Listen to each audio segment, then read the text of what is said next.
Good morning, everybody. You're welcome to Financial Inclusion Digital Banking Workshop.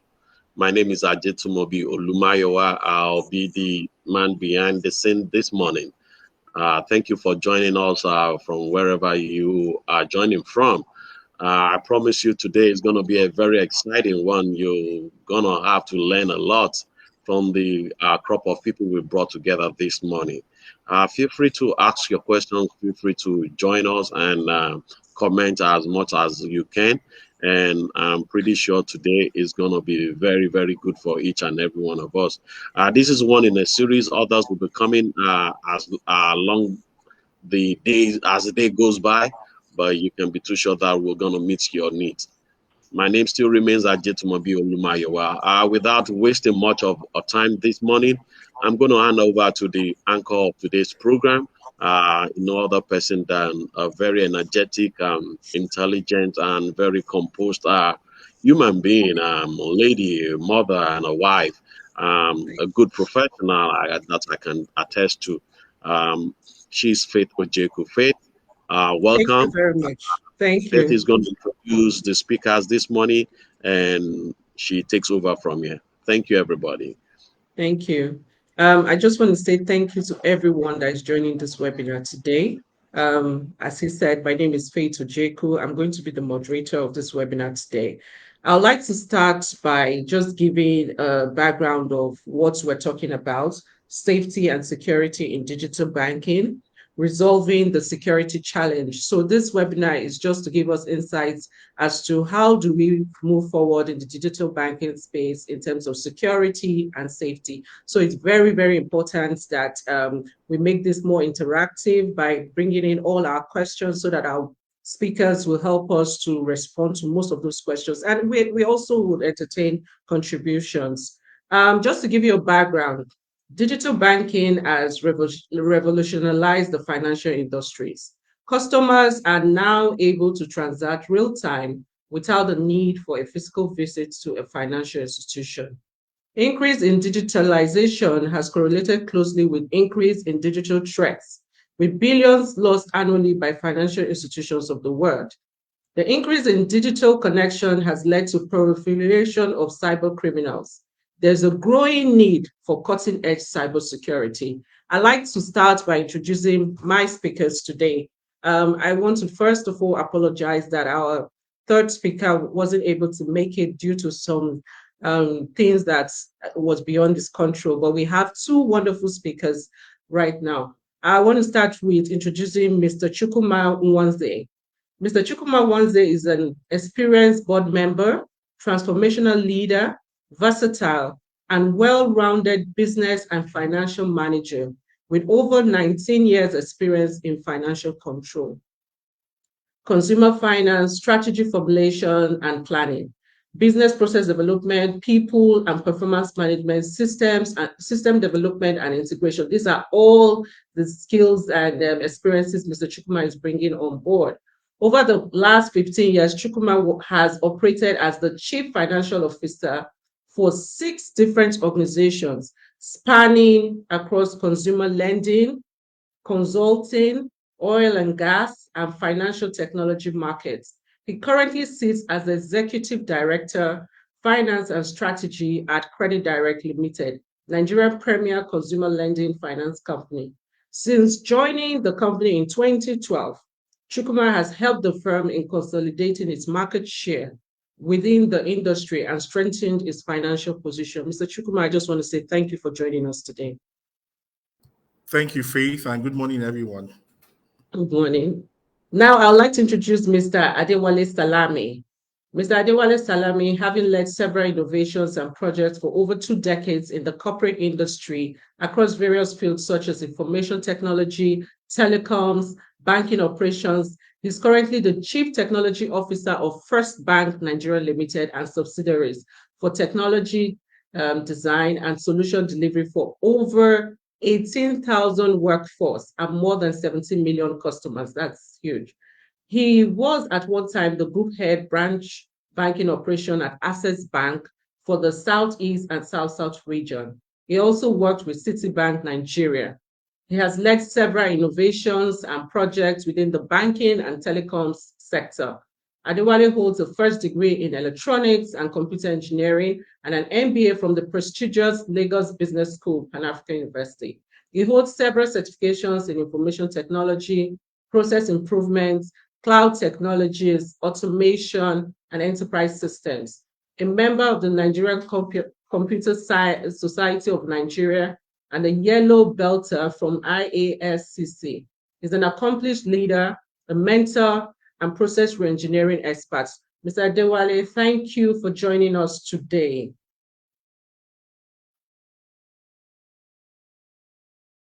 Mr. Adewale, I think you're on mute, please.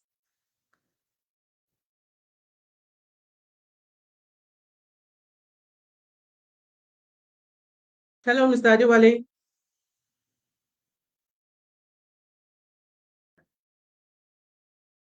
Okay, so just to begin, I think we are talking about safety and security, so it's important that we have an idea of how big the problems are. That's why it's important for us to have this webinar today. According to McKinsey, Africa has the second largest banking sector in the world in growth and profitability. Fraudsters attempted attacks was about 46,126 times, and the successful attacks was about 41,979 in occasion, which is about 91% of the time. So in 2020, let's talk about Nigeria. Nigeria lost 5 billion to fraud online. According to reports, even report from NIBS, our interbank settlement system. So we've had about 510% increase in the level of fraud when you compare 2019 to 2020. So that's why it's important we're having this conversation. So I'd like to start with Mr. Chukwuma, please. Let's just have a background of what you look, the digital space right now. What can you attribute to the digital revolution that has happened in Nigeria, in Africa, and even in the world? Just giving us a background of the digital space. Thank you. Yeah, thanks, Faith. I mean, the saying that innovate or die caught up with lots of companies, especially just after COVID-19. Businesses that you thought hitherto were incapable of becoming digital found and gathered space from 2020, and a lot more businesses are more tech savvy and are more digitized. But you see, the important thing to realize is that as we are in a generational shift, the mindset of people really is that they want things done really quickly. They want it done at ease. They want it to be extremely convenient, and they want it to pretty much be a vibe with no frills. And organizations, regardless of the industry, have caught up with this reality and are beginning to profess solutions or innovate in the direction of making all their customers satisfied.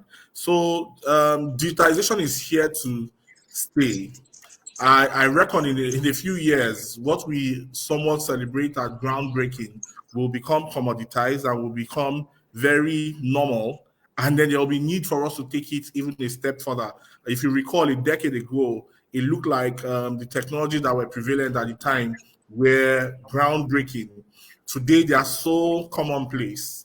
And, in another 10 years, the things we're talking about today will be so commoditized and so regular that we will need to keep on innovating. But at the heart of it is improving customer experience, customer satisfaction, ease of doing things, and at the end of the day, improving organizational profitability. Thank you. Thank you very much, Chukwuma. Please permit me to use your first name so that we can move on. Yes, please. Adewale, please, are you on the call right now? Can we hear you now? Mr. Sela? No, we can't hear you.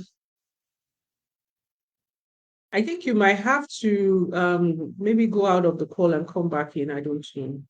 Okay, so I guess our technical team will be working on that. So why we wait for him, because he was supposed to contribute to this question, I want to ask Chukwuma that when you look at the size of the risk right now in this digital space, how would you attribute what the size of the digital threat is and what's the cost? You're a finance person, so you need to let us know what's the size and what's the cost of this digital threat that we're talking about so that we can know how we should position safety and security in every organization. Thank you, Chukwuma. Yeah, thanks for that question, Faith. I mean, the top 10 banks in Nigeria have about 182 million customer accounts. If you want to be more specific, you're looking at just over 50 million or about 50 million unique accounts. Information suggests that on a monthly basis, 100 trillion naira worth of transactions, move around these the customer base. If you're looking at the full potential or the full value at risk, for lack of a better word, it's 100 trillion naira every month or 1.2 quadrillion naira every year, right? So it's such a huge market. I was reading a report by PwC, and I think if my memory doesn't fail me, they estimated the losses, the global loss to fraud and cyber crime at about $42 billion in 2021. The amounts may be small in Nigeria, but when you think about because I know when you were giving your opening remarks, you talked about 5 billion recorded last year, which is comparatively low or relatively low, and we don't hope it is outrageously high. But $42 billion, if you want to put it in context, is about 10% of Nigeria's GDP, right? And when you think that Nigeria is the largest economy in Africa, you see the size of that risk. Now, just like every other thing in the world, right? Cybercrime is growing because it requires sophistication. But when there is poverty, when people struggle to get by, they begin to do things differently, right? But I'm sure as we go into the conversation, we'll find out ways and means to help one another through collaboration to mitigate against these threats. It's going to keep growing because the more tech savvy or the more we try to make things easy for customers, the more we somewhat, relax certain principles, and in some instances give up opportunity for these cyber criminals to do a lot. But I mean, as we go along, I'm sure we'll be able to discuss more on this. Thank you. Thank you very much. Appreciate that. I think Mr. Salami is still having a bit of challenge for us to hear him. Mr. Salami, maybe you'd have to take out the earpiece first and let's see whether it could work. Okay, so while we're waiting, I just wanted to go into, so we have seen the data from NIBSS in terms of fraud. And the surprising part is when you look at the age distribution, we're seeing about 21 to 30% of the people, people aged 21 to 30, the fraud level at that space is about 31.88%, compared to the next in line, 31 to 40 is about 27% fraud. So it means that when you look at the age distribution in terms of fraud, over 40, those that are aged over 40 have 33.97% fraud. So those are the highest age distribution in terms of fraud. So we're going to have that conversation. Mr. Salami, are you back? Yes, I've changed my device to my mobile. I don't know. Can you hear me now? Very well. Thank you for coming.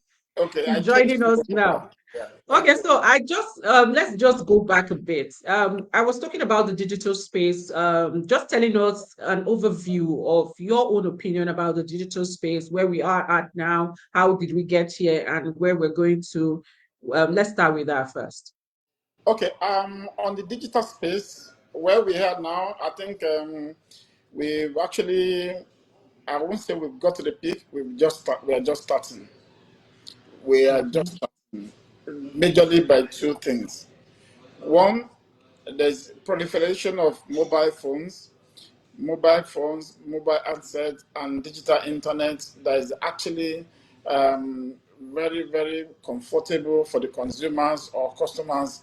And then because of that, it's actually driving customer acquisition, customer service, and service delivery. That is number one. That has actually been in for the last 50 years, even though the progress has actually been gradual. But over the last 2 years, we have one incident that made us actually get to this level, and that is actually the pandemic. Because of the pandemic, we were all at home. Nobody can go out. However, the economy, people still need to eat. We still need to spend, and then we still need to buy. So that's also propelled it very well in forward. So that is actually another factor, especially in the third world, African and Asian countries that we have. So digital is here.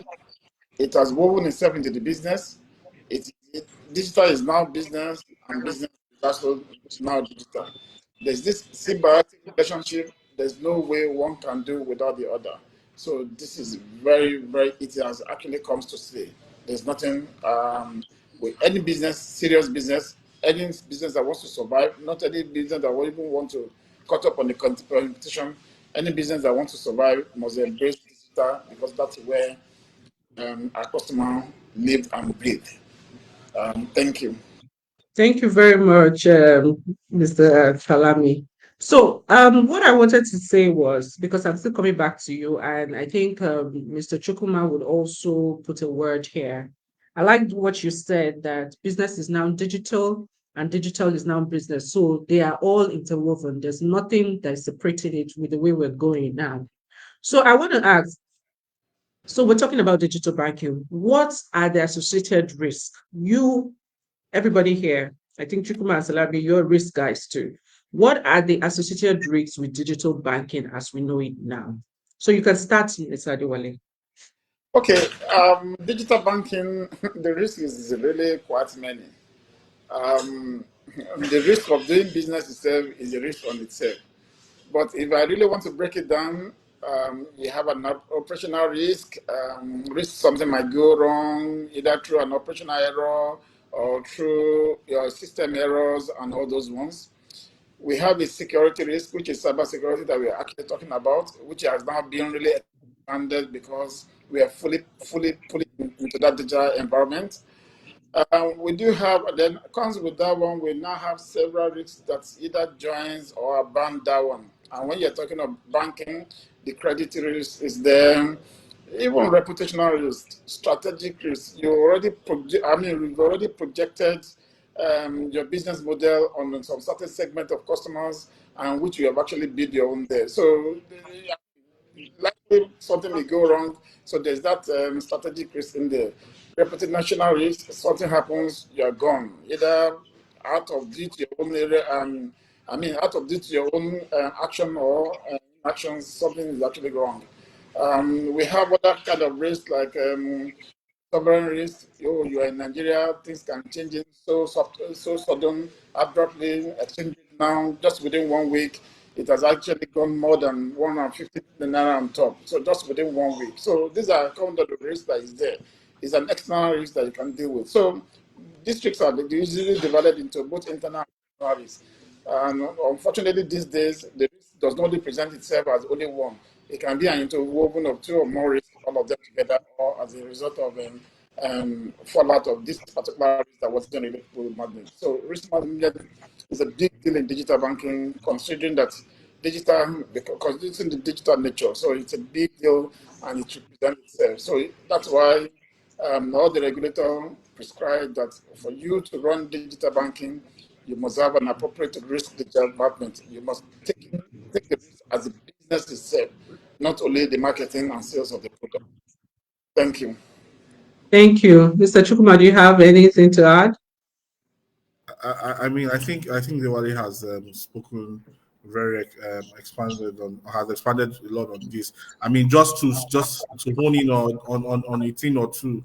I mean, if you're looking at just bringing out one or two facts, one of the things that is very critical these days is that data and identity, that risk of data theft and identity theft, because now these things can then go transcend beyond the industry that we're in and can then create, an input for a larger plethora of fraud or criminal activities. So you see things like the NDPR or GDPR trying to ensure data privacy and putting regulation around data. We see a lot of steps are taken towards identity, but these are inputs that criminals require to do a lot of things. I want to say something though. The as mundane and as archaic as this may sound, the primary risk, especially when we think of cybersecurity, is actually the risk of we as people, as individuals. Systems in themselves don't perpetrate fraud. Systems in themselves don't pose that risk. Individuals in organizations, individuals outside organizations, um, knowingly or unknowingly, serve as the tools through which a lot of these frauds may happen. Someone keeping his ID card or information about himself carelessly, using wrong kind of passwords at work, or just being careless, writing the password on paper. Very little details actually open up a whole world of criminal opportunities in this age of cyber threats and cyber security risk. Thank you. Okay, thank you very much. Mr. Dewale, we're talking about cybersecurity. I don't think it's every of our listener that know a lot about it. So I just want to ask, what is cybersecurity? What should be the primary aim of cybersecurity in an organization, and how do we attain it in an organization? Cyber security is you have to. Sorry, I because I have to change over to phone, so this is actually why this is Okay, actually this is good. This is good. okay. Okay, so cybersecurity, it's part of those um, risk areas, body of risks that just needed to be taken serious, and everybody is taking serious. It has actually come to fall because of the digital transformation that's happened across all the business. So it has actually come to fall because of that. And why it's just making it very difficult to understand is that it's very, very fast. If it is not managed, you cannot fully contain it, but you can actually manage it. And if you do not manage it in the very matured way, it can actually the way the cyber business itself, the digital cyber area can actually propel the business up. That's the way it can actually bring it down. So cyber security relates because of its way that it happens. It relates to those security risk security intrusions, security incidents that originate from the internet. That's what the word cyber is. They can be directly from your customers. It can be from unknown customers. That's even worse. It can just be just any random hour. And because it is their business is now open 24/7, it can happen anytime, whether you open your doors or you do not, as long as your business is online serving customers. And it has no limit. When in the physical security, when there's a limit to how many AC you can take out. There's a limit. There's a time limit into how you can actually go into the vault to take in money, and then people will see you. People may or may not see you depending on how you've actually structured yourself. So it's a very big area and big concern to all businesses worldwide, including digital banking. Digital is even worse because what digital is selling is, what digital banking is selling is actually that digital capability and the money that is actually in there. But with the cybersecurity, this kind of adage where it's easy for you to go where the money is and where the money is concentrated, and for you to be able to go areas where it is actually not concentrated. So it's really a big only pot for cybersecurity criminals. So it's important that we take it serious, and it's important that we should be able. We should be able to manage it. I know we may also talk about it subsequently, but let me leave it like that now. Thank you. Okay, thank you. So, because we're talking about safety, there's something that is very important is the onboarding of customers, how customers come into this digital platform. And I'd like to ask Jules, how important is getting identity and access management rights? That is, when a customer is coming into your platform, how important is that onboarding process in order to, make sure that we achieve that safety in our digital service delivery? Yeah, thanks for that. I think knowing your customers, right, is a prerequisite for doing anything in the financial industry. For example, you see the central bank is very big on KYC norms, regardless of the number of layers that they have. But more importantly, behind the spirit of digitization, I spoke earlier on, was is customer experience and the value and the ease at which a customer can interact with your product or your offering, right? It's important that you're dealing with the right people, because in the digital world there's a level of anonymity that can occur, right? I mean, if you I can put my name, there's nothing to if you don't put the right um, controls in place, it becomes difficult for you to verify whether Chuk Swansea, who is trying to get to your platform, is truly Chuk Swansea. I think in recent times, the government has done a great deal in Nigeria with the National Identity Management System. We've tried a bit with BVN. We've tried at some point using the driver's license. Of course, it may appear uncoordinated today, but we've seen the government in very, very many instances try to put in place some sort of an arrangement that will ensure we have a national database that is reflective of which I believe will be determine the success or otherwise of how we will continue growing our digital financial footprints as a nation. So today there's information on BVN that's replicated on NIN, and that same information is on your driver's license.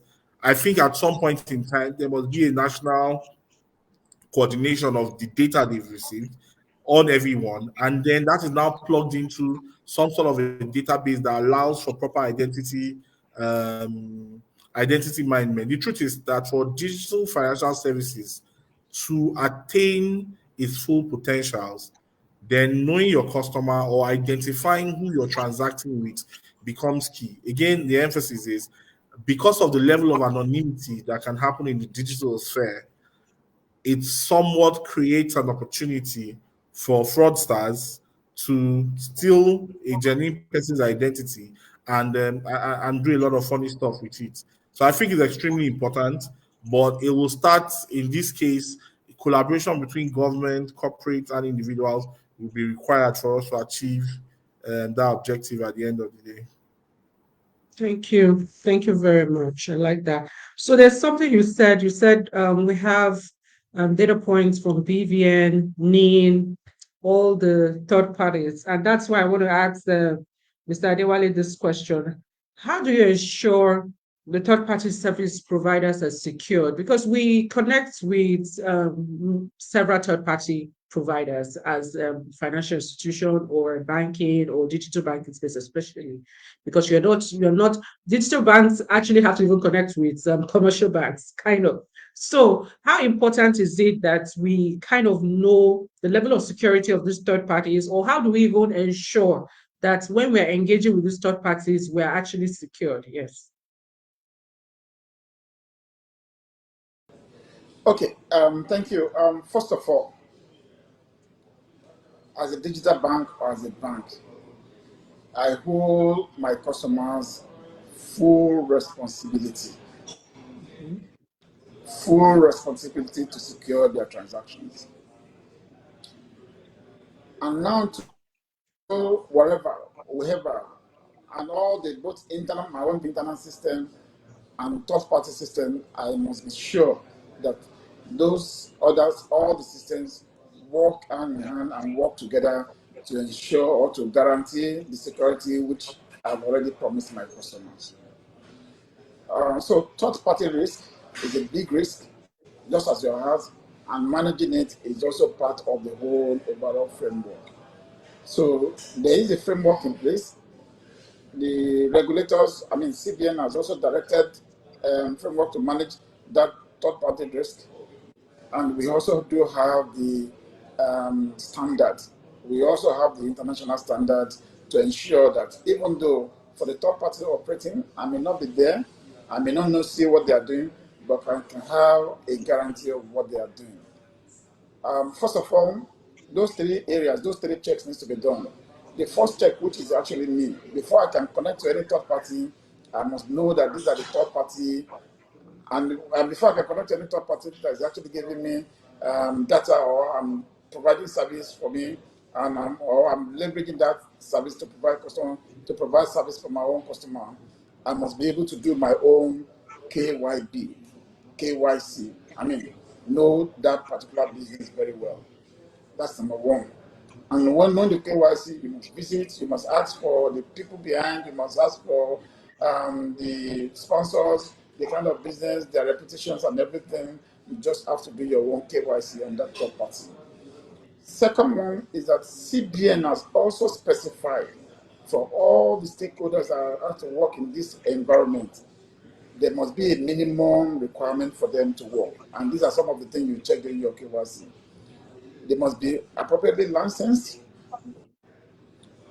And when licensed, as if it is their license, you know that they are authorized to provide this service for you.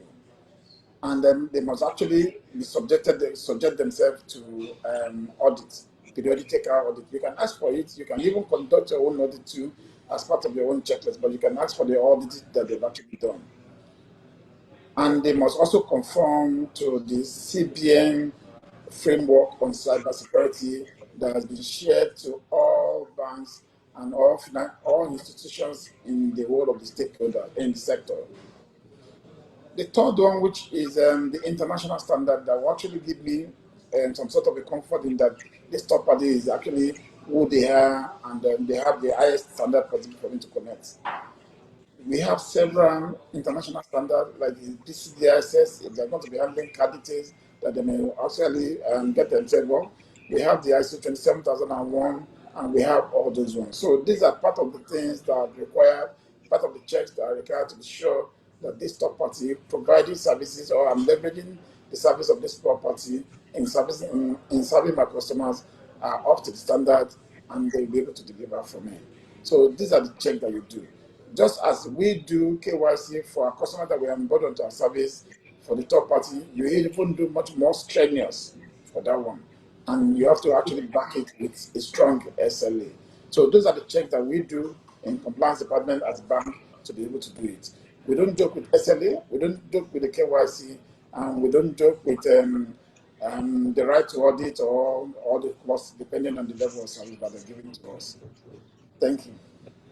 Thank you very much. I like the fact that you said the KYC, the KYB, they're top priority for every third party engagement. Please let me come back to Mr. Chukuma. So we have looked at the data point and seen that in Nigeria, the level of fraud has increased significantly when you compare it year on year between 2019 and 2020. So I want to say that how should cybersecurity be prioritized in organizations? Just looking at it, you are an executive director at the top of an organization. So how should organization be prioritizing cybersecurity? Yeah, I mean, thanks for that. I think first and foremost, because we're in a digital age, right? Cybersecurity is as important as any other aspect of an organization strategy. In the past, one would hear cybersecurity and think it's the burden of the guys in the tech team. That's very misleading, right? Today, it's the concern of the business, and I would expect, just like Mr. Adwale has said, that structures are in place to ensure that information regarding the cyber health of the organization is discussed at the highest levels within the organization and on a regular basis. The investments required, to put the right technologies in place within the organization also have to be, very clear. The truth is that as it is with criminal activity, you never know the extent to which one cyber attack can hurt the organization. I dare say that the investment required to put a VAPT in place is a minor, it is relatively little compared to the potential impact that a cyber attack can have on the organization. So for me, a cybersecurity strategy has to be put in place. And it's not just for the sake of saying we have a cybersecurity strategy. And those the cybersecurity strategy should be broken down in understandable formats to every member of the organization. And such cybersecurity goals should be communicated within the organization. Like I said earlier on, the risk associated with cybercrime or cybersecurity should it should be a major discussion point in organizations. And the investment to support the tech team or the technology division to ensure they can actually effectively do their job should also be put in place. Thank you. Thank you. Investment to tech. As if the money that they are giving tech is not enough yet. We'll come back to the money side. I just want to say, okay, so Mr. Adewale, how safe are digital banks considering the rise in mobile adoption? You know, when we're talking about digital, it seems like mobile is now where we're going, where we're heading to in terms of how we're even delivering the digital. So how would you say that it's safe? Because a lot of audience are listening today. Some people don't want to download a mobile app yet. Some people still go to traditional banks. And so, how would you say is the safety currently for digital banks, and maybe what direction should we be looking at safety for digital banks going forward into the future with AI and all the lights that are coming up? Yes. I think we can't, we don't let us be paranoid about this. People normally highlight the losses that at least you yourself, I mean, at the start of this meeting, webinar, you highlight the losses, but you didn't Yes. compare the losses to the volume of transaction that's actually passed throughout the last year. So if Mhm. you're actually taking it in a certain like that, if I'm taking it in absolute figure like that without comparing it to the volume of transaction, won't be fair. I can give an analogy. In an aircraft, in a plane, if there's an accident, everybody will be afraid to fly in the plane. Even if there's an accident, everybody will be afraid, or even a first timer will be afraid to fly in a plane because the thing is actually going in the air with all the shaking, with all the bumps and everything. But if you look at it in a day, how many planes flies in a day and how many accidents do you have in a day? So you see that when you compare that, you know that flying is actually quite very safe. Even there are some things, even though we're not talking about flights here, we're not talking about aeroplane here, there are some things that says that even you can even have, it's even far, the probability of having an accident right on your bed is even higher than having an accident right, a fatal accident right in an airplane. So with it. What's the alternative for us if you're not going to keep your money in the bank? Alternative is actually to keep your money home. How safe is that? My uncle is late now. He used to collect some monies. He's a very big trader at Bodija Market in Ibadan. All the money that they give him and all those stuffs, he keeps some in the bank, even though we try to get him open the bank in there, but he keeps some in his house. You know what?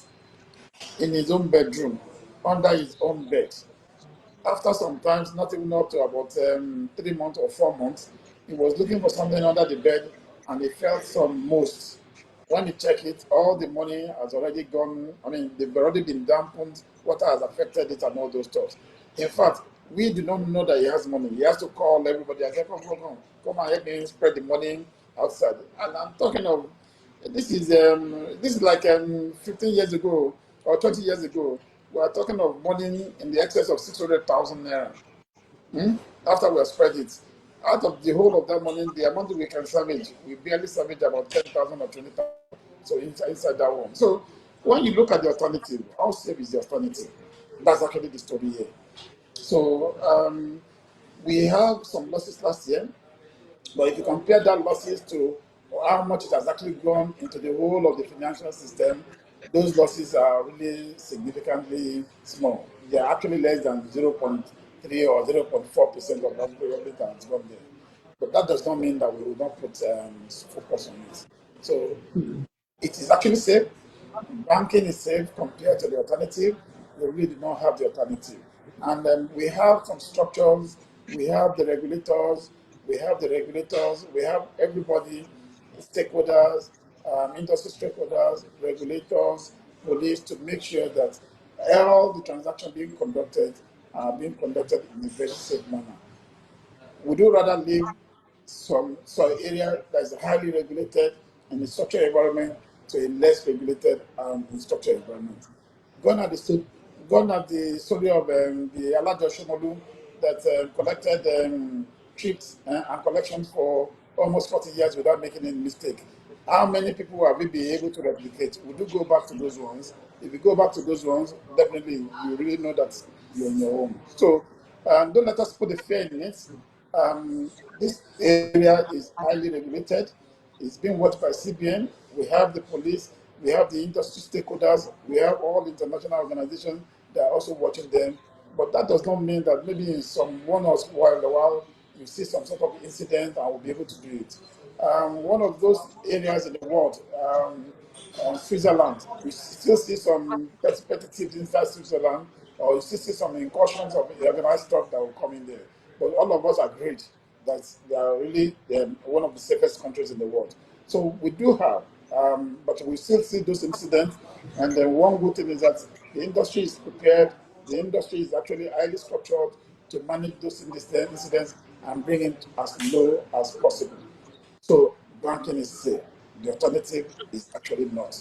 Thank you. Thank you very much. I like so that's the reason why we have to ask that question so that our audience will know that banking is the only way, not keeping your money under your bed or wherever. So I just want to say thank you to the audience that have joined. We will definitely open in the next 15 minutes your questions so that we can put it to our speakers. So please try to start sending in your questions so that we can now um, ask your questions directly to the speakers. Mr. Chukuma, you are the budget person. Um, when you look at some organizations, some banks are known to, there's an offline word that is out there where you say, there's this particular bank, you can't even defraud them because they will go the length and breadth to make sure that your life is miserable. Even if they don't get that money back, they'll rather spend more money to get. So it tells you the spirit or their approach or their attitude towards fraud. They're against it. So when you look at the management, how do you get management to have that level of buy-in where they actually truncated down the organization, where people actually start looking at fraud as part and parcel of the organization? And then when you talk about the financial side, what kind of budget, what kind of percentage of budget should we be looking at when we're putting it in terms of, oh, this is security? Is it a top priority budget line for us? And so you're the numbers guy. So let us have your take. Yeah, it'll be interesting for maybe Mr. Diwali and I to sit in a conversation where we're discussing the technology budget in a given year. But I think first and foremost, there's a saying that if you fail to plan, you have planned to fail. And every time I work out a budget for the organization that I work in, I have that at the back of my mind. You see, central to one of the principles behind budgeting is you getting value for what you have set aside funds for, and that same principle applies to technology. How much we set aside to ensure that we have the right cybersecurity infrastructure in place, we have the right technology in place, and how much does that really translate to in value terms at the end of the day? I said something earlier on that the cost of putting the right cybersecurity apparatus in place is better than you having one cyber attack. Now, note that cyber criminals are very resilient. They keep on trying. They they try and then they meet your cybersecurity apparatus architecture top notch, and then they realize they have to go work harder. Now, it's important at every point in time that the right investment is made. How much that investment should be is a conversation between the guys who have the technical competence in the technology department and the realities, the economic realities of the organization part time. Um, because I don't think there is a final solution. I don't think there's any organization in the world that can say we have built a system that cannot be penetrated. I mean, we've seen some of the most developed countries in the world suffer cyber attacks.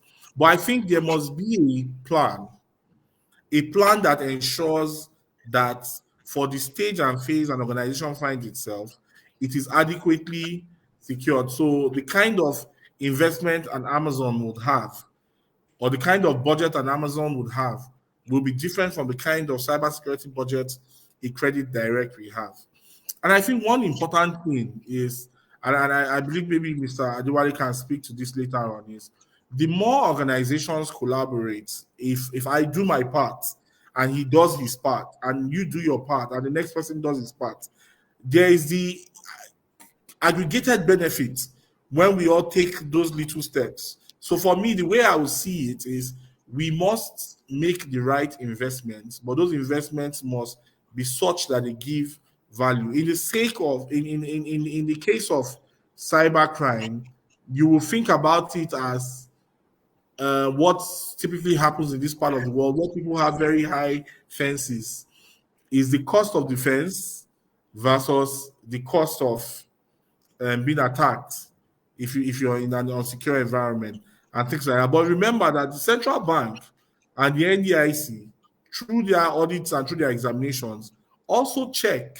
I think there's something Mr. Adewale said earlier on, that as organizations, we owe our customers that responsibility to guarantee them that we have done everything within our means and within our capabilities to ensure that their data, their money, their transactions are safe and secure, and they can have faith in the organization that they are getting financial services from. We also have the central bank, we have the NDIC, we have the internal compliance structures within the organizations that must ensure that the right kind of investments are being made and are being made on a regular basis. The truth is that we must stop at nothing to ensure that all technology platforms, especially digital platforms, are secure and achieve the objective of giving our customers that great experience. But we must be able to extract the requisite value so that when you think about it, whether from a value angle or from a cost benefit angle, it is clear for everyone to see. Thank you very much. Thank you. This is really exciting. I think our audience are very interested in the customer side, but we'll soon get to that point.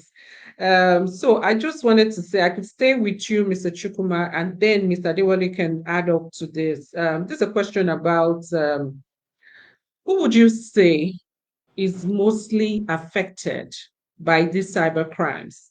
And I also want to add whether it's the state of the economy, like let's say emphasis on Nigeria, a contributor to us having this level of cybercrime, and then who is mostly affected by it? Mr. Chukwuma, you can start, then Mr. Adewale can add. All right, thanks, Faith. I would say, that young people, first and foremost, everyone can be vulnerable to cybercrime. When that guy is trying to get into your system or get into your card details, for example, or use your identity to do something, he's really looking for someone who is vulnerable primarily. But what we've seen is statistically that young adults and the more elderly people are the ones who have suffered a lot of people that we can refer to as cyber crime victims. And if you think about it, the very young, very Gen Z, Gen Alpha people are more, on the move in the moment, are major proponents of let everything be extremely easy. And the more elderly people are not as technology aware as they may want to be. And so, whilst note that there are a lot of elderly people who are technology savvy and a lot of young people who are also tech savvy, they statistically appear to be most. But I think the banks are doing a great job, especially financial institutions, not just banks, are doing a great job in communicating the things that you should not do, right? And these days, it's almost easy for you to spot a criminal intent if you have followed the communication from your financial insurance partners. But to the second part of the question, yes, the state of the economy, I mean, in any nation where the poverty level is high, right, you expect that there's a corresponding growth in social vices, crime inclusive. The whilst this is not people running on the streets to ask you for your phone or things like that, it requires a bit more sophistication. But at the end of the day, it still narrows down to poverty levels and the need for people to survive, irrespective of how they attain that level of survival. So I think as if we have a more stable economy that is more progressive, I expect that more people will focus on things that help them remain gainfully employed or help them create wealth through the value they create for society, and may withdraw from such evil vices. But then again, you must realize that this is a where it works. It's the get quick rich syndrome, which is very, which as a society is becoming a topic of discussion. People want to get rich very quickly. People want the nicest things in life without necessarily putting the work, or that nobody has time for delayed gratification these days. So yes, there is that relationship, but more importantly, I think financial institutions should continue working with the regulators, continue relentlessly in educating the public on what is required to stay safe. Now, these things are, and I think a lot of things are happening these days. Two-factor authentication, technology guys have gone several notches up in making sure you have to be put nearly at a gunpoint to get my details to do a transaction or to steal my information today. And I think that's commendable. And I think with communication and technology guys stepping up a pace, we may not see a significant growth. That doesn't remove the reality that the guys of the underworld will sit down and continue thinking of ways to get. I'll give you an example. In the lending industry, for example, every time there's a new product, if anytime if a financial institution launches a new product, there are people who sit back, whose mindset is how do we break into this product? How do we just make illicit wealth, and take advantage of loopholes that may exist in this new product? So I mean, there's that there's that linkage, that reality.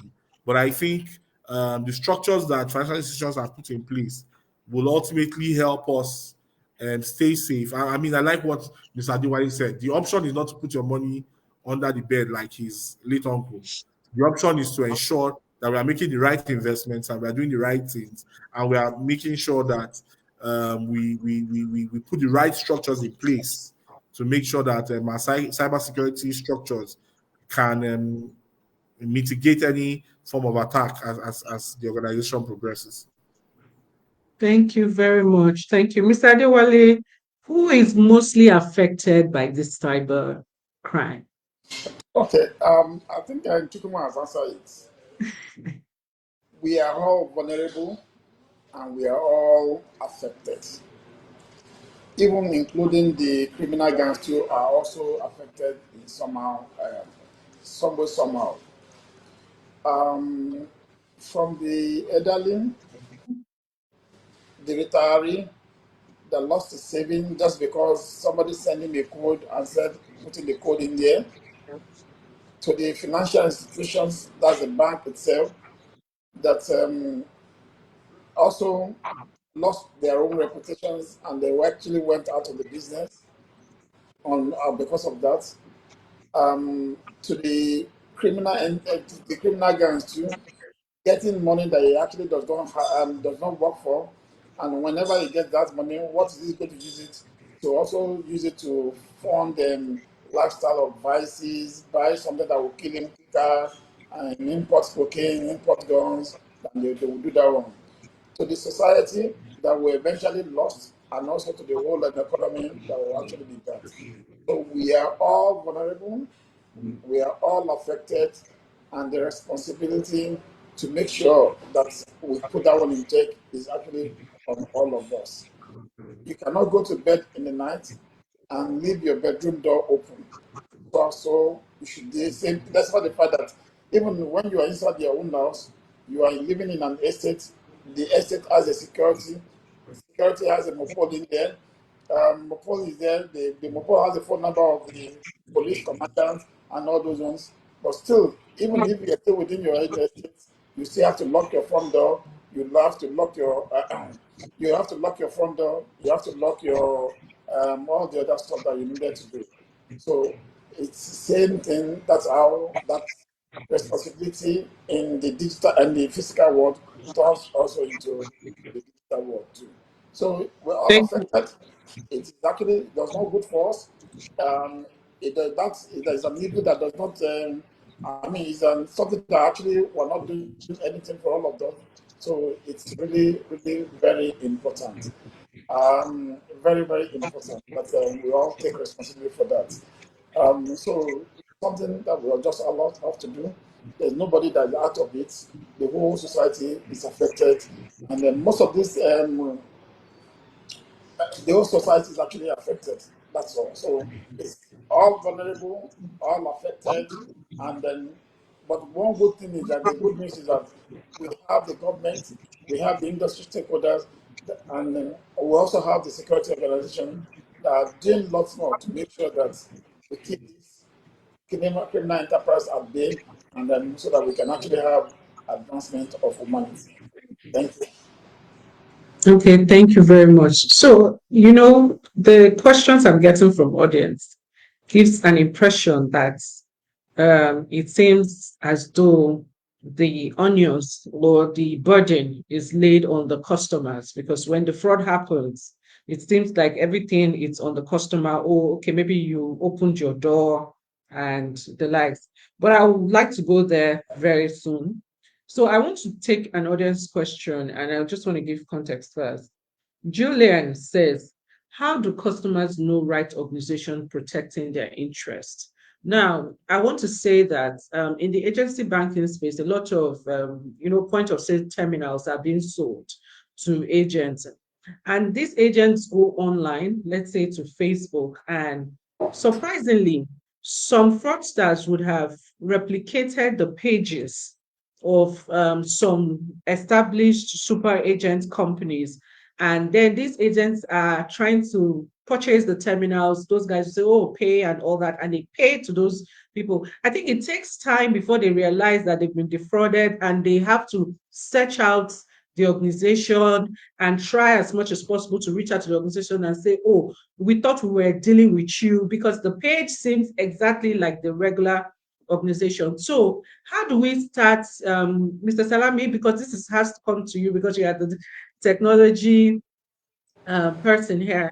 How do we, as organizations, as an organization, because I want us to talk about the organization side before we go to the customer side, how do organizations, as much as possible, put themselves out there so that before a fraud happens for companies, I mean for fraudsters that are replicating their companies, they are able to curtail it, or it doesn't even happen? How do they achieve that? Okay, before I can actually start that, before I answer that one, I just wanted to maybe educate our customer, I mean, the populace more on this. Okay. I have said earlier on that we are all vulnerable and we are all affected, and the responsibility also lies on all of us. That's number one. Number two, the principle that we have applied and say, know your customers, know your business, KYC, KYB, must also be applied by the customers too. If you have an agent in the agency banking framework in your area, why the banks are using the agent, and why the financial organization and banks are using the agency banking is that these are the people in your area. If you know that this is the head of a criminal gang in your neighborhood, and the guy comes in tomorrow and puts in a POS, would you go and patronize him? If you do patronize him, knowing the background, would you be able to? We have community policing, community guidelines, community watch. Every community in Nigeria, we all of us know who is who inside our community. Even if you do not know the person will give you references, the person will give you something that will be able to do that one. So it's important that you do know. Will be able to. You cannot go to the market. You wanted to buy fish, but you now gave the money to buy fish and you give it to the person selling suya, saying, okay, well, let me hold this money. You don't know the guy. When the guy with the fish comes, let me give him the money. No, it does not happen like that. And if you go to the market, for mothers that goes to the market, everybody that goes to market knows in the whole marketplace who sells the best fish, who is the most honest, who will not cheat you. Everybody knows if it is market, you've been going regularly. So that responsibility lies with all of us. Now, to the main other thing that the main question that you now ask here is this. So, this issue of fraud and consumer protection is being taken very, very seriously. No organization can easily deny customers their rights. CBN has a consumer protection department. We also have Consumer Protection Council of Nigeria. Each very serious organization, bank, also has their own setup, and they also have like ombudsman also set up. And please, for all your money in the bank, especially credits, there's an insurance covered behind it. For all the money the bank takes in their box, they also take an insurance on it. And so they also take an insurance on it. So please, even if somehow something happened, somehow something happened, it is your own right to make sure that you actually get redressed. And one good thing that's coming in here, we are now improving. CBN is now improving. The onus of proving is actually now being taken and shared between the customer and the financial institution. So they have to do that one. Financial institution has insurance to fall onto if anything happens. But key thing is that you just have to prove this is actually what happened. And please don't just get discouraged. We have to build this country one way or the other. Do not just get discouraged. We actually have to do that one. When you prove that one, it's actually coming out there. Thank you very much. Thank you very much too. So I'm going to go to Mr. Chukuma in this question, but I wanted to say there's this part of he said something about collaboration. So this is going to go to Mr. Chukuma first, then Mr. Adewale would come in to add his 2 cents. The question is, should there be information sharing on digital trade across digital banks, and even just how should the collaboration be across the digital space in terms of all digital players? Now, let me give a context with reality, because sometimes our audience needs to be able to connect these things to what has happened. So recently I was on Instagram. I shop a lot on Instagram. And I decided to buy some food stuff because the way things are expensive in the country.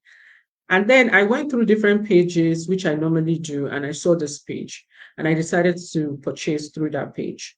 It was middle of the night and the person was responding. And in my head, never thought that it could be fraud. I only just said, wow, this guy is so efficient, or this person behind this. And I slept off as usual because I tried to delay before I make a purchase. And in the morning, I decided to make that purchase. I made that purchase, and after an hour or two chatting the person, and the person was no longer responding, I realized that it was fraud. And then it came back to oh, what do I do? Fine, my money is gone, but what do I do to report this person? Because I know that I transferred the money to another bank. So what should that process be? And in reporting from my bank, I actually chatted the banks, the beneficiary bank through Instagram and Twitter and all that. And they said, oh, report via your bank. In reporting via my bank, I know I reported, they closed the case. There's really nothing that has happened. So there are two pertinent things here. The collaboration across this digital space is one thing I want us to discuss extensively right now.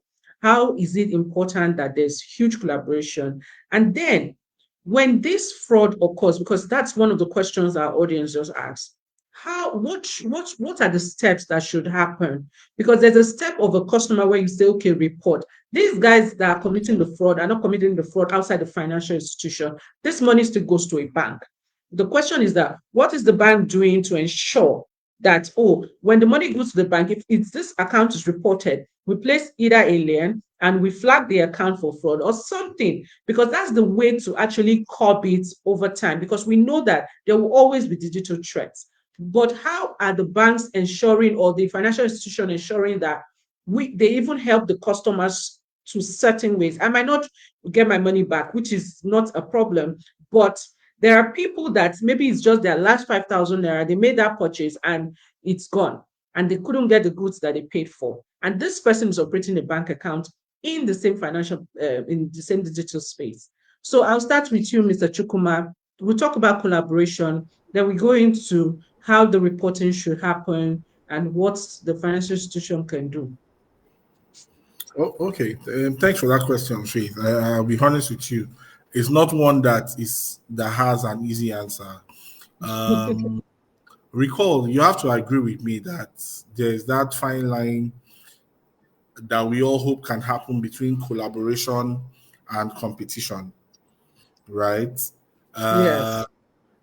You also have to agree with me that there's also a process that is required to substantiate a claim.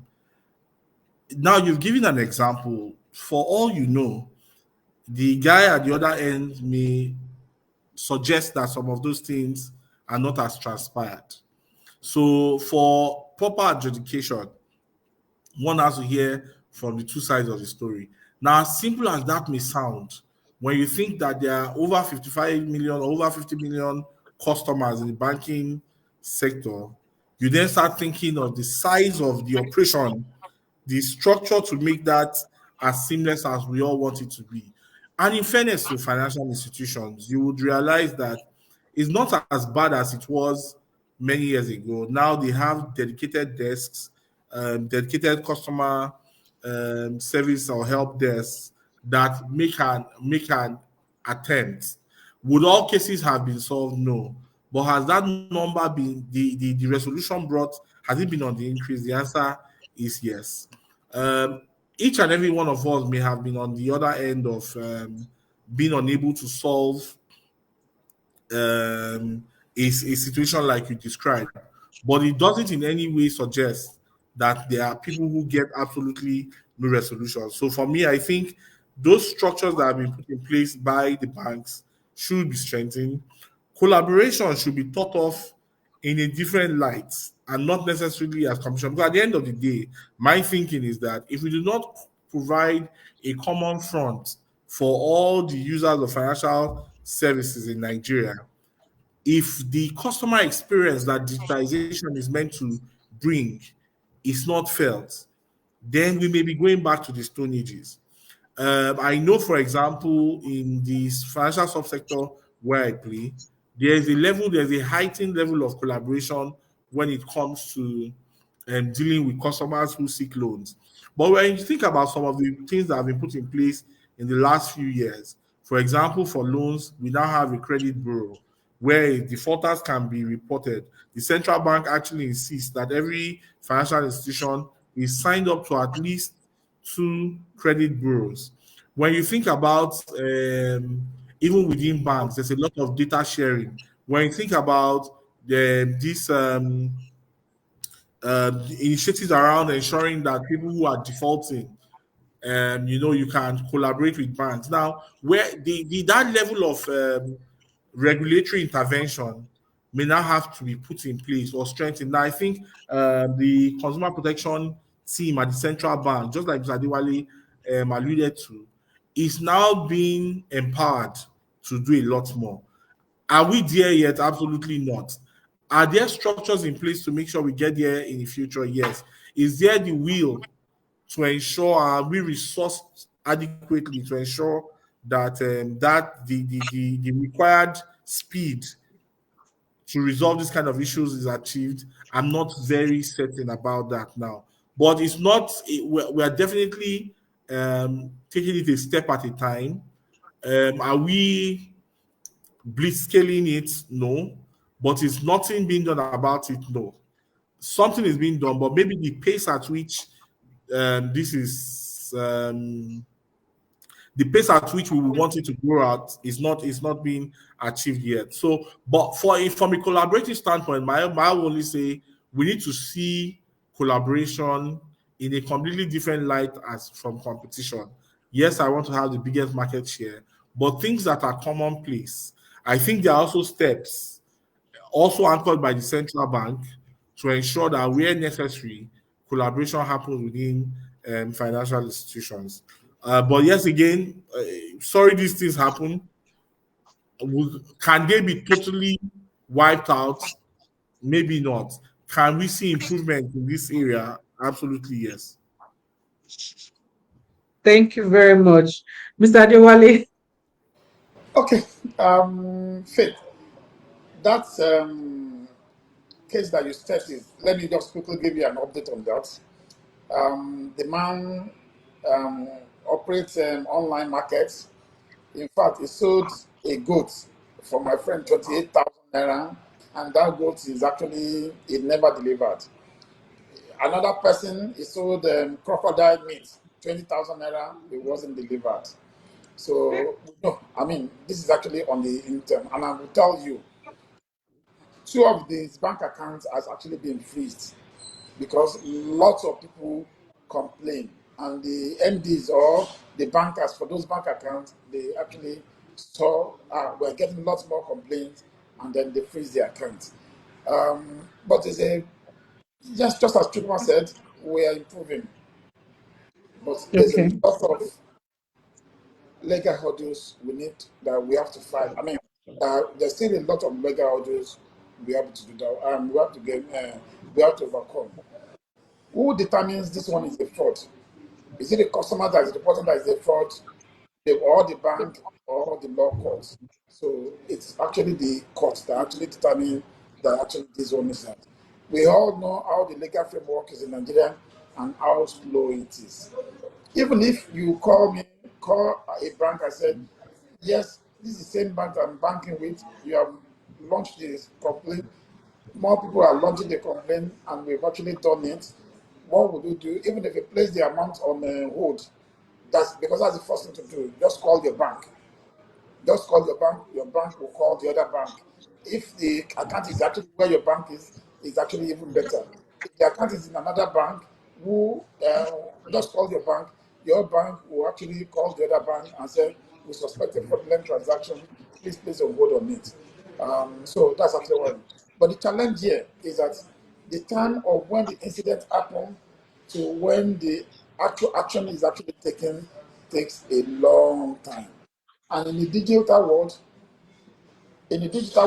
money moves very, very quickly. Very, very quickly. Within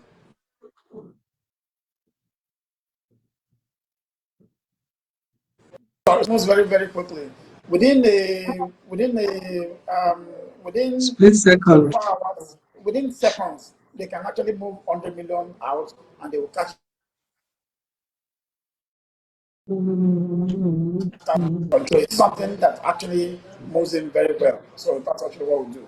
But let me tell you, we know the legal and legal frameworks that we all need to overcome. But one good thing is that we have a Consumer Protection Council. If lots of people complain, CBN will be forced to actions. And any responsible financial institution, if you receive a lot of complaints regarding one customer of theirs, they will take action immediately.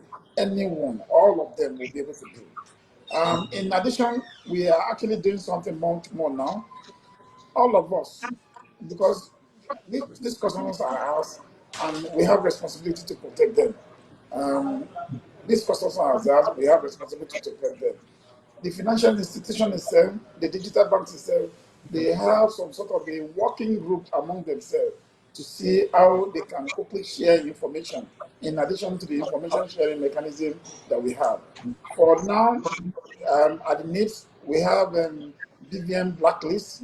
Each Okay. bank also has their own customer blacklist. So if you do report, if lots of customer reports, the bank will actually place it in their own blacklist, and they have an obligation to report to CBN, and CBN will do BVN blacklist. But if you don't report, if you just complain, if you don't report, all these things will not be done. So we need to actually report that. Actually, we need to report that. So please, customers, please, consumers, don't give up.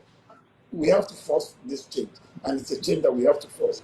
But please do know that a bank cannot necessarily return your money, because unless the fraudster has admitted that yes, I duped you, and then give him because just as you have accounts, if you have to have account in any one bank, legally, the only person that can actually authorize the withdrawal on that account is the customer. If you have an account in one bank and they want to go and withdraw your money, or somebody withdraw your money, you can actually sue that bank. So what the bank will ask is that they just want to cover themselves legally, and that's why this thing takes place. But let's leave that one aside. The industry stakeholders themselves, they are also sharing information. They are working towards more collaboration. Like tomorrow now, I'm actually attending a full day workshop. All the fintech CEO will be there. How do we share more information? Because what we do note is that the kind of fraud, same set of customers, same set of Yes. fraud pattern in one bank is what they will prevent in another bank, and then what we go and do on another bank. Same set of fraudsters, same all of them. They've turned themselves into a criminal enterprise, and they are moving from one bank to another bank, and then to several customer segments to another customer segment. So what we do know is that we need to protect our customers more, because our own bread and butter, that's actually what we bank. We also need to protect our own job too. So people are now stakeholders now, industry stakeholders are now forming more collaboration by themselves, and they're forming groups, they're forming stuff so that they can actually share data and say, oh, this set of customer, please quickly, even before they get to you, quickly know that this one we have already blacklisted in our own organization. Don't do that one. And every organization now, CBI has mandated that every organization, you must check your customers before you even onboard them. They have a framework on that Yes. one, and they have a framework on that one. You must check your customers against some certain black books. We have several black books. We have BVN blacklists. We have terrorist financing, and we have fraudsters, and all those ones we have. So you must actually check them before you onboard them. It's mandatory. In addition to that one, people are working collaboratively amongst themselves. This incident of this online farmer that you mentioned this morning, Mhm. in fact, yesterday, as in the group we are, as they are as we are collaborating and making all those things in there, and said this is a scam. Immediately, three people moved a scam. The MD of one of the banks said, "You know what? Thank you. I've received several complaints about this customer. Even I am taking the preemptive measure to put the account on hold." So they Okay. blacklist the account, and that's actually what they've done for this guy. So everybody Mm-hmm. is now sharing information. This is where the guy in his own master. So you can now, police can actually now use the information to go about this one. So we're now doing more. We may not be able, we may not have been able to do much more before, but we're actually doing more now to share more information, and we're trying to set up some framework to share that information better so that we can actually protect customers. The best way to go for our economy is actually to go digital and to go online. We cannot go Okay. back to the olden ways again. This economy needs to grow, and if it needs to grow, there must be some sort of implicit confidence in the banking system, and implicit confidence while I'm interacting with you and said, if I give you money, you will give me whatever you needed to give me. We used to have this problem with the holding days of check. That's well, CBN actually came and said, any check that bans, in fact, there's a legal regulation in there. If somebody gives you a check and the check bans, the person will go to, I mean, the person that issued the check will actually go to Yeah. jail. You will actually go to jail. So we're bringing that in here. And I'm pretty sure that some stakeholders, they are refining these laws, and but anything, enacting law in Nigeria and then enforcing it takes some time. But I can assure you that the stakeholders are doing everything possible to even work in the spirit of the law to actually take action regarding this. So we should not give up. Please report. Report. Thank you. Thank you very much. I really want to say thank you to the audience. We have questions coming from LinkedIn, from Facebook, and from Twitter, and we're going to be taking some of them as quick as possible. But I wanted to note what he said. He said there's a check now before customers are onboarded to digital platforms across multiple database. There's a BVM blacklist, which is something I felt is very important, so that if this customer leaves bank A, goes to bank B is able to find out that, oh, no, this person has been blacklisted. Flag fraud is also very important for us to see, because one of the things I noted was that through Truecaller, surprisingly, I didn't call the number before the fraud. But when I decided to make a call, Truecaller had already put his details as a scammer. So which means that they did their part. But imagine if I was just about to transfer to that account and there was a flag pop up on that account, that should have helped me, you understand, piqued my senses. So I think that collaboration, and I'm happy he said he's going for a workshop. So a lot of collaboration is happening. So please, our audience, you should know that there's a lot of work that is happening in the space to help us prevent this type of fraud going forward. I'll come back to you, Mr. Adewale, and the question is from Mr. Kunle. He's saying that what can customers do in a situation of a security breach? And this ties to you also telling us about safety tips and security tips that customers should be aware of. But this is asking, what can customers do when there's a when there's a breach? So also tie it to safety and security tips for us. Thank you. Mr. Adewale. Okay. Thank you. What can a customer do in stuff when you have actually lost a foster? Please. First of all, report to your bank as number one. 2, call out that foster that for you. Call them out. Call them out on social media. Call them out. Give a disclaimer. Tag CBN. Tag anybody that you know. If you actually have those social influencers, tag them so that they know that this guy is actually a fraudster. I can tell you every other person will jump in there. Now, if we call all this fraudster very well, I know there's a possibility that some people will abuse it. Maybe you fight with somebody and you won't transfer money. Yes.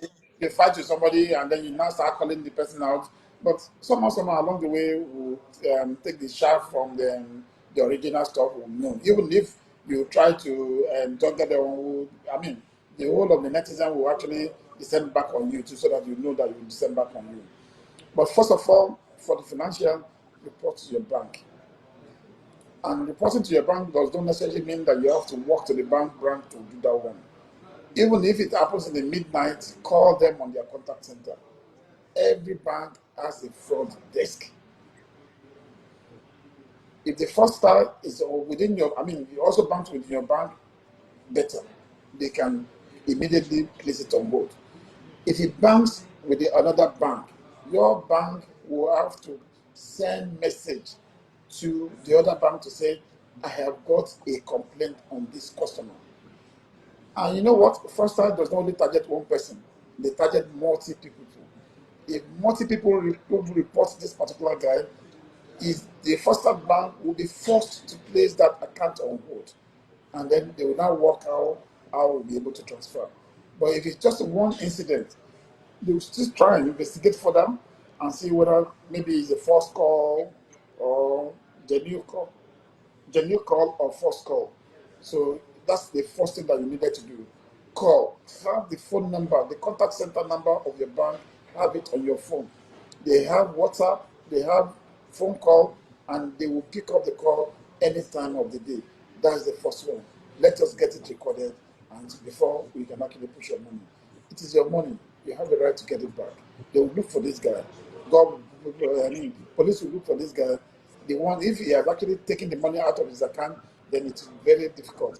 But if the money is still there, you know he will be able to do it. But it may take some time for you to, if the money is still there and they have actually placed the account on hold, but it may take some time for you to get this money back. This has to go through the legal processes. But you know what? It's your money. Let us get it done. I know there's some working group that are working to make sure that the times it takes and the work, how we work. They are trying to work with CBN and then enact appropriate law on this. And I know we've got dedicated team in SFIU, in the police, in SSS, and also in the CBN, also working on it too. So we need to. We're just seeing it. We see more of it as we go more digital. But the key thing is that we also need to rise up to the challenge, and these are the challenges that we needed to do. First action, call your bank. You do not need to wait till the next day to go to their banking and complain.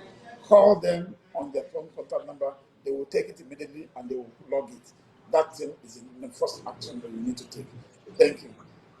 Yes, so I asked a question. So maybe I would also push it to Mr. Chukuma and yourself. What are the safety and security tips that our customers should be aware of? I mean, first and foremost, keep your financial information credentials to yourself. Your PIN, your password. Thankfully, in today's age, you're giving some sort of advice on how to create your passwords. You have to be very careful how you keep your financial information. It's as good as because that's the first thing. Where there's an identity or information theft, that's the only way these criminals can. One of the ways criminals can begin to do things that are that could hurt you, especially when you have digital footprints. Be a habit of changing your passwords. I think that also helps.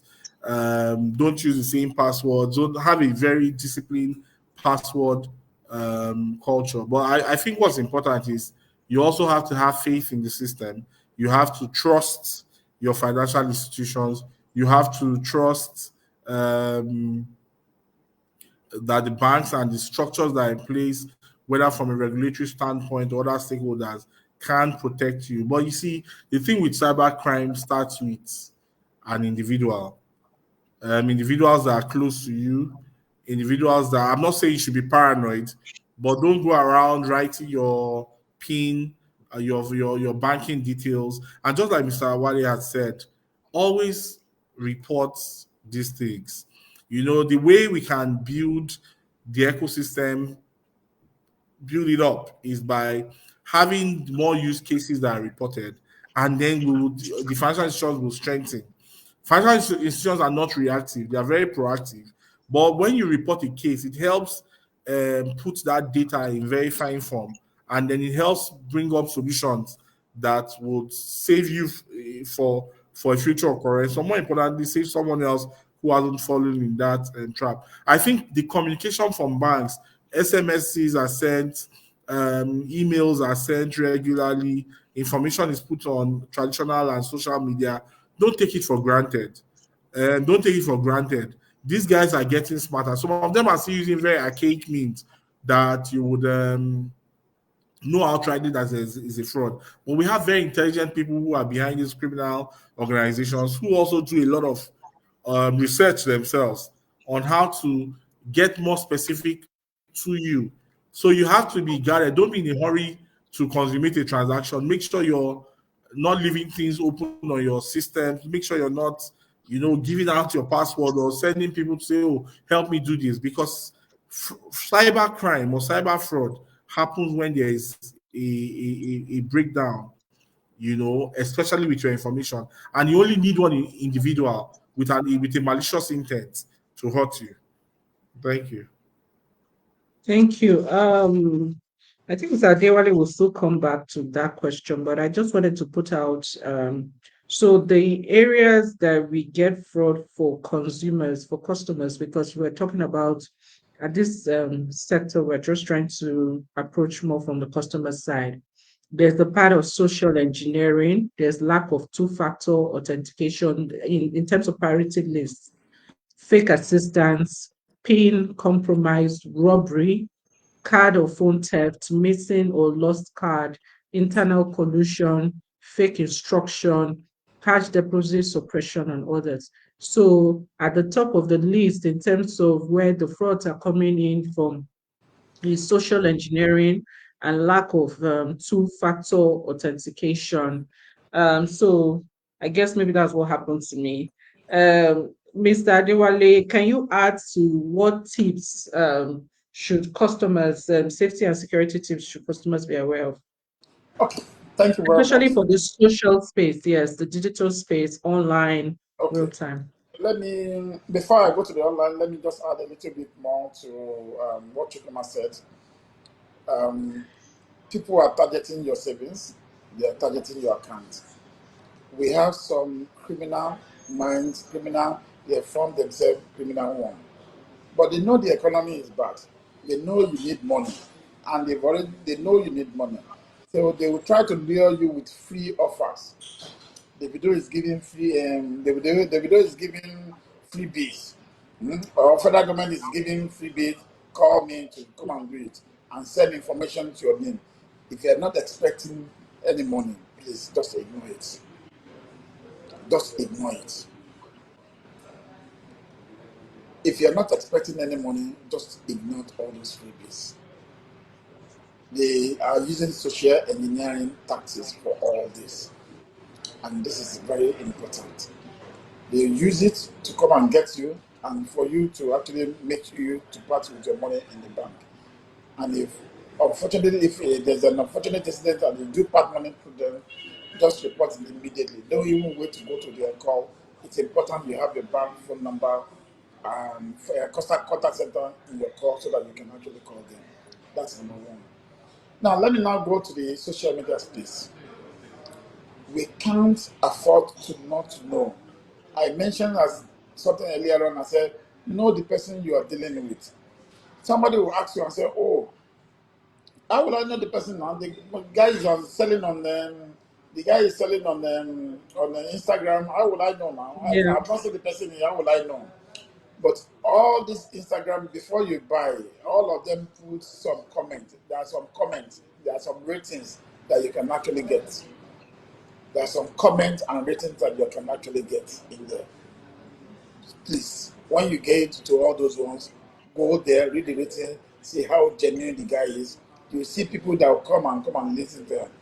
Somebody opened a shop last week and you want to buy from him today, you have to do it at your own risk. The guy has not been in the business, nobody has rated it, nobody has passed comment on it. You have to do it in our own risk. So that's actually what you mean. Second one, we have some established marketplace like Jumia, like Konga. We have some established marketplace who has Okay. already vetted their own vendors. They have already vetted their own vendors. You know, anything that you buy from these people, surely they are standing as guarantee for you. Even if the thing is not good, if you return it, they will refund your money back to you. So that's established marketplace. But that does still not mean that the marketplace on normal Instagram or normal WhatsApp and all those things will not come. But check and see whether they have somebody has rated them and they have enough good reference so that we'll be able to do it. It's important. And anybody that is giving you offer of too good to be true, be wary. This Mm-hmm. one that Faith mentioned, a live goat is about 35,000 naira. This guy is saying he's selling it at 28,000 naira direct from farm. Abba, in this economy. And he will deliver it for you. You are not going to market, he will deliver it for you. You know, if you want to go to the market, you go to the market to buy a live goat at 35,000 naira. You spend transport, you spend everything. This guy said, I want to sell it at 28,000 naira, and he will deliver it for you in Lekki. Even the cost of delivery itself is almost like 5,000 naira from where he's Yes. based, and he's selling for you at 28,000. Does it mean that is actually the effective price of selling the goods is about 23,000? Offers are good to be true. Please forget about it. Good to be true. Okay. Please just forget about it. And know the person that you're actually working with. Try and get more information about them. Try and see how long they've been in the business. Who is there anybody that's actually rated them, ranked them? They will always, the way somebody selling on Instagram will always have that same footprint on Facebook. Check his rating on Facebook. Check what people have to say. But all in all, I think we should all be a brother's keeper. Anybody that's attempted to defraud you or has defrauded you once, please don't keep the information to yourself. Warn the next person. Go to the social media page of that person, place the comment there, place everything in there. Go to stalk them to on Facebook, place it there so that people will know these are the people. They can continually close and open another one, but once a lot of action, citizen actions are done, we will surely get there. Thank you.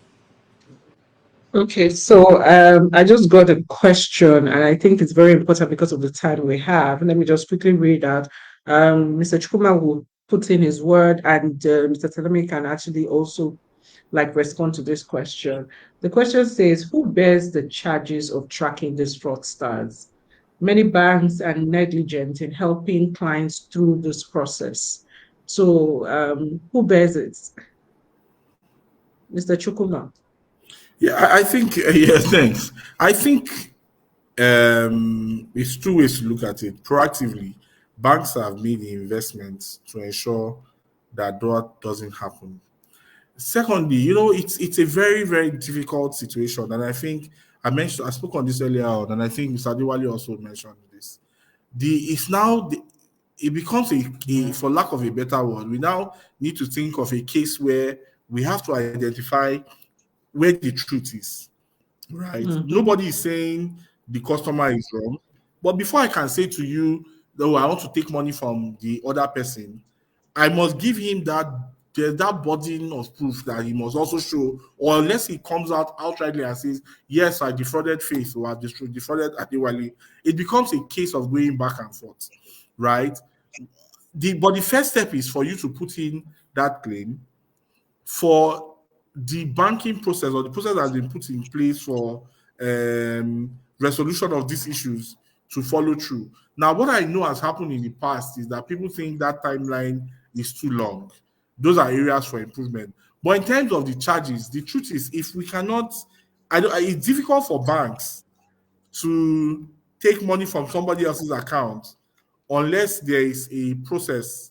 And in most instances, this process also now involves security agencies. So as people work in financial institutions, you see that the police is involved, the EFCC is involved in some cases. It's not something that happens at the snap of a finger. But where this happens, if it's clear, recoveries will happen from the person who has defrauded you, right? That's what typically would happen. It's not going to be the bank to pay for it, but where there's a burden of proof and it is clear that someone has defrauded you, whatever costs are associated are typically obtained from that person, not from the bank, and not from you. But again, I think we should think of proactive steps to make sure we are defrauded. Buying things and it's really nice to buy things on social media or from marketplaces. But before you do it, I, for one, when I want to buy anything on Amazon, or I check that there are tons of reviews, meaning people have bought over and over and over from this person. If I want to buy from you and there's no review, I don't buy. So we also have to put internal mechanisms in place to make sure that we are safeguarding our own money, because, guys, money is difficult to come by. So we cannot be flippant and just, I saw somebody online and I went ahead and I want to buy a car, I want to buy clothes. No, I don't do that as an individual. And I want to just suggest to people that we must put that level of proactivity or work with that mindset that, have I done sufficient due diligence on this individual? If you're seeing a person where there is no comment, just like Mr. Diwali said, no comments, no reviews, I won't go ahead with that transaction. I typically will go with established names, people who have verifiable addresses, people who have been referred, who maybe someone I know has done something with, or I will go to a marketplace where the brand has built up a reputation over time as a dependable brand. I wouldn't buy from a total stranger. I wouldn't buy from someone with no prior history. And I would want to encourage people, don't be in a hurry to consummate those transactions. Carry out some due diligence on the person you want to partner with, or the person you want to procure from, or the person whose service you want to buy, because there are many people who have illicit objectives, right? And if we all do that, then there are fewer cases for which we will buy from. But again, sometimes you're going to, I think Mr. Adewale spoke to it, beware of giveaways and things that ask for, oh, give me your banking details, or give me your PE password, or asking for your card credentials. Genuine institutions do not do all those things. And once you see that, have a flag in your mind that this could be a fraudulent transaction, but do everything to guarantee yourself that, okay, I've carried out due diligence, I've asked all the relevant questions, and at this point in time, I am willing and happy to consummate this transaction. Now, if that transaction goes bad, I think it will be somewhat unfair for you to then think that the bank should then serve as an arbiter and help you and turn into a recovery entity for your sake. This was a transaction that ordinarily would have happened between a knowledgeable, willing buyer and a knowledgeable, willing seller. And the bank has only provided the platform. It's now somewhat unfair, where now there's also the case where you were sleeping in your house and somebody was just somebody was spending your as personal example. There was a time I was on a flight just out of the US. I was on the plane and I was getting alerts of transactions happening in a city I wasn't even present at in the US, right? Now, those instances can happen. When it was traced, apparently what had happened is that when I was paying with my card in a store in that city, the guy who was at the store was using my card details because he kept on saying, no, it's not working, it's not working. Apparently, he was using my card to do what he wanted to do. I wasn't able to recover my money in that instance, but I learned a lesson. Since then, this happened about 10 years ago. Since then, thankfully, I've not been a victim of such a fraud. Now, that didn't happen in Nigeria, right? But these things, people will keep on trying. People will use every means possible to get sufficient information to perpetuate a fraud. Let us be proactive, having that mindset and being informed. And let's not be naive about this reality, right? And then I think we'll have fewer instances. But who's going to bear the cost?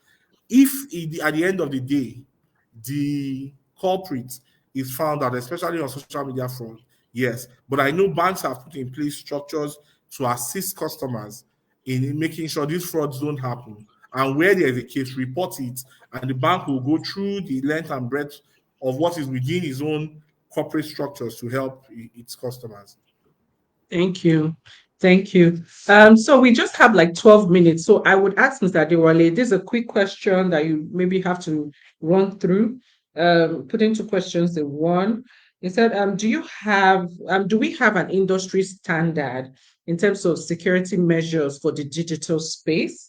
And when the other question is, if a fraud has happened, so looking at the organizational side, what are the next steps for these digital banks to take when a fraud has happened, a customer has reported, or it may be even an internal fraud that has happened with them? And also, two questions: the industry standard digital security measure, and also when the fraud happened, what are the steps? Yes.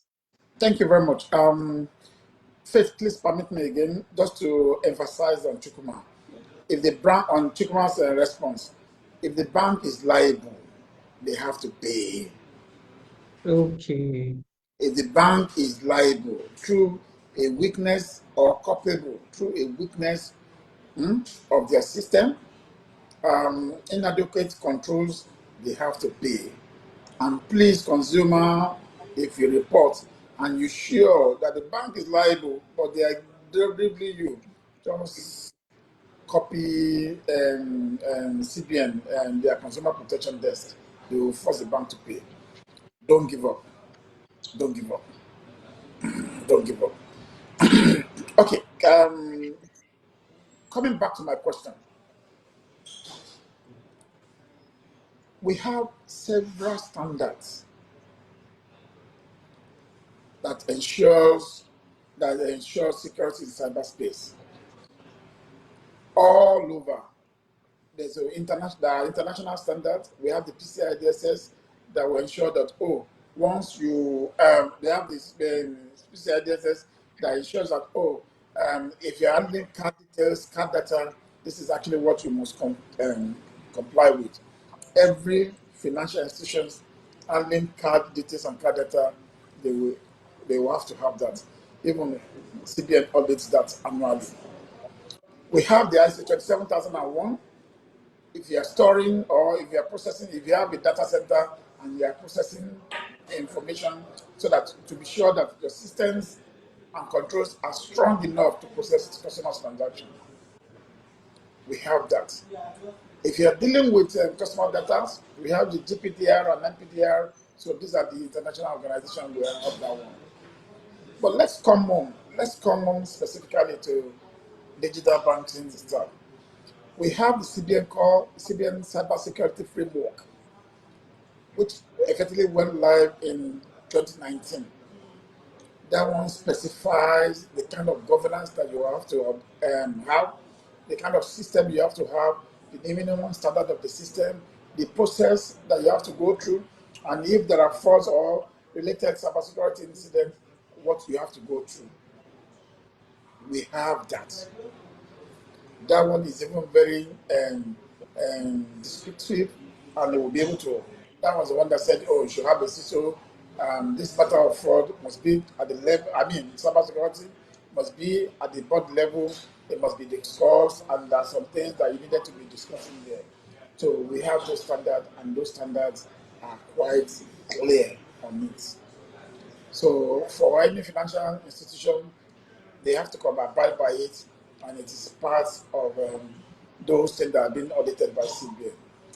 But the problem that we still see out there is that somebody may ask me and say, if you have those standards, why do you still have this fraud? I was defrauded 2 weeks ago.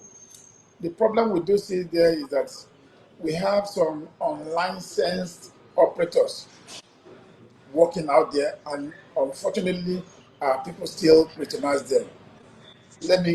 I will give you an analogy of a pharmacist. You have the licensed pharmacists with their shop. Government checks them. Their pharmacist body checks them every month or every quarter and every annually. But still now, on the roadside, you now have somebody in the Dumata putting OTC, both over-the-counter drugs and prescriptive drug on his head in the hot sun in the Dumata selling, and people still patronize her. So that's just the analogy I would like to give here. People still leave the licensed operators aside, licensed operators that have been regulated. People still leave them to go and patronize unlicensed regulators. I think we need to be aware, and we need to have that knowledge and education to know that the people that you are going to patronize must be the licensed operators. It can be fintech. Fintechs are now licensed by CBN, and also banks are also licensed by CBN. But in the case where somebody turns himself into an investment house that cannot show his CBN license, he cannot show anything other than they've been doing it, and then you see a lot of people coming over onto the hired people in their own office or over the internet telling them, hey, they gave me, I invested 20,000, they gave me 35,000 1.5 hours later. And you see all those ones, and you get carried away with the money, and without even doing your own check. That's where the problem is. And that's why people are still complaining. Unfortunately, when they complain, they rob banks and financial institutions, license operators alongside with this one, and then they rob them in there. And we need to be careful about that. And I'm glad for this webinar. It's one of those avenues that we're also using to enlighten the populace in there too. Thank you. On to the second question. As a customer, I've just been subjected to a fraud. What do you do? I've said it earlier. First thing, just report. Call your bank's contact center. If they now ask you to come, then you can go. It will be investigated. If you feel that you're not getting the response from the Bank Process Center, copy the CBN Consumer Protection Desk. Those people, they will even assist you to investigate that one. And if the bank is copyable, they will force bank to return. If not, they will do the other thing. But every bank now, because of the kind of the real forgeries that once you report, they people take a proactive measure. But they don't take it on only on one incident. Maybe a lot of people reported, they take a proactive measure to place the account on hold. But no bank can debit a customer account by themselves without the customer instruction and to refund it unless police say so or unless they have a court say so or CBN direct as that. These are the reasons why this thing takes a long time. Thank you. Onto the organization itself. Yeah. Okay, maybe if I'm out No, of the time. organization, sir. Just one more minute. The organization. Okay, onto the organization itself. There's a adage in Yoruba land that you don't wait until the fight day. You don't wait until the fight day before you start trying to prepare your chance. You have prepared your chance right down long time and tested it before you go to the actual fight. That means there are a lot of things that needed to be done. For the organization, you need to have that cybersecurity framework in place. You need to have an SOP, and you need to have an SOP. You need to have all those things in place. You need to have your partners that will assist you. You need to have everybody in there already contracted. You don't suffer a big loss of 1 billion or 10 billion and started calling for, forensic accountant or forensic systems that you can come. How long will it take you? It will take you a long time for you to actually contract them. So you need to also have the tools in place, because when you have the tools in place, you'll be able to do and get out all the information. You need to have that one, and you know this attack may likely come one day. It's a reality. It's a risk that all of us faces. But when the risk actually now criticizes, what do you do? First of all, you have to safeguard potential evidence. You just don't go ahead to go and restart the servers or close the laptop or shut it down. You have to safeguard it. If you feel that the attack is still ongoing, you can disconnect your network, but don't restart, don't lose all the important evidences. You have to maintain and save it. Second one, you need to form a team. And if you already have it in your SOP, you've already practiced it, you've already done everything, this should not take you 24 hours to do. You can just call it up and call the business, call it up immediately. Inside your team, you may have a team of internal people that knows more about IT audit and all those ones. You may also have some external consultant IT company that you've already paid. They're already on standby for you. They will come in quickly and look at it, look at all the evidences, know what the extent is, know where it is, and all those things that we needed to do so that we can actually do that one. The third one I would like to talk about is that almost in every cases, there might be some internal people involved. Even while the information has not been concluded, some organization will fire those. No, you don't fire those people. You keep them.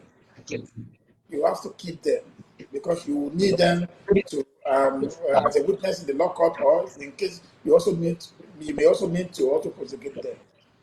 The only thing is that you just have to restrict their access. Every organization does their insurance. You don't suffer fraud before you go for your premium. You will have done your premium at the beginning of the year and all those on and said, this is the insurance cover that I need to have. Notify your insurance provider. I've just suffered this loss.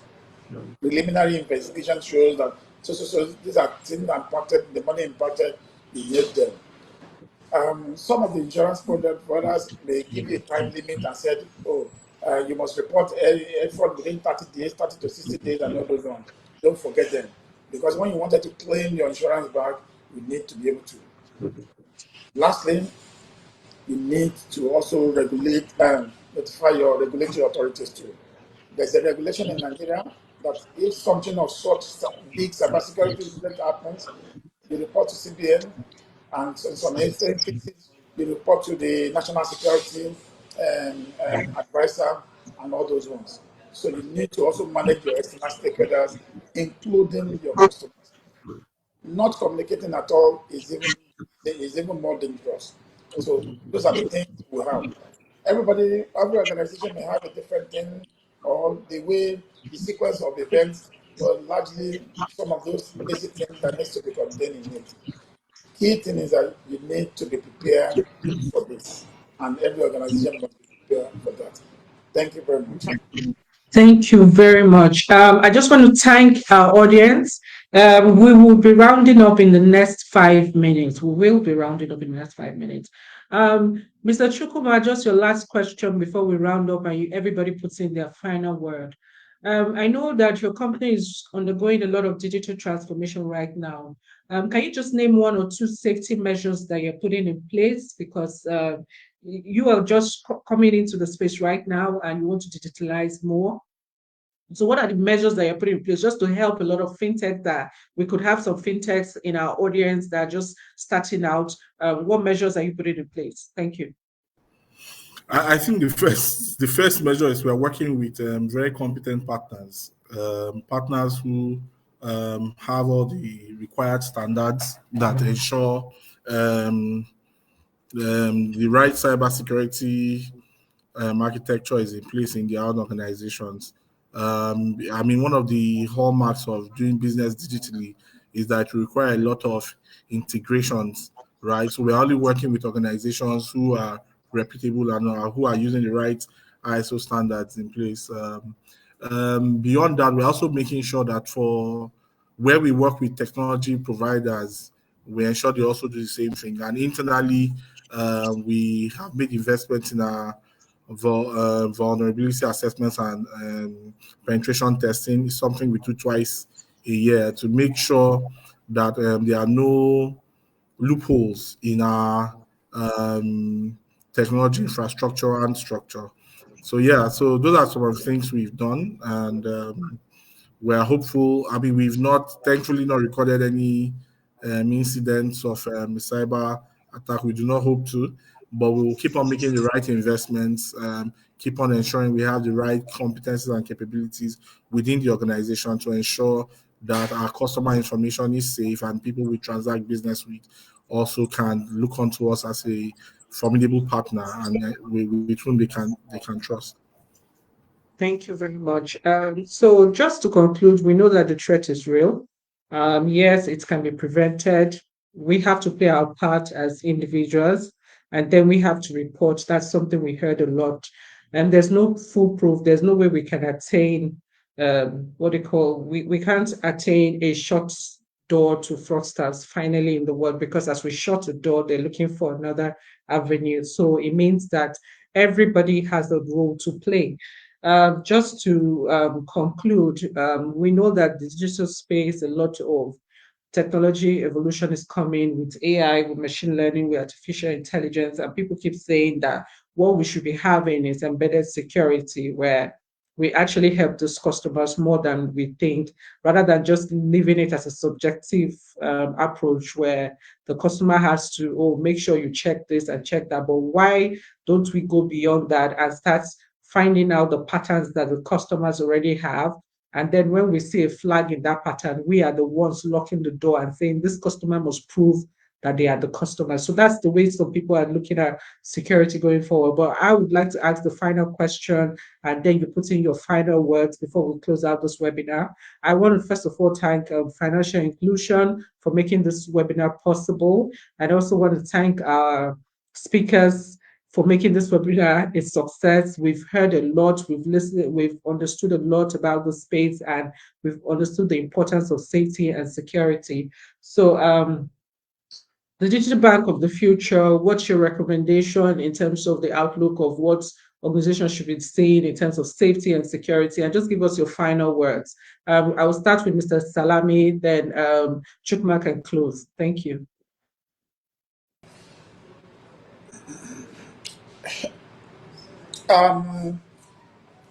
For the digital bank of the future, you have to take more responsibility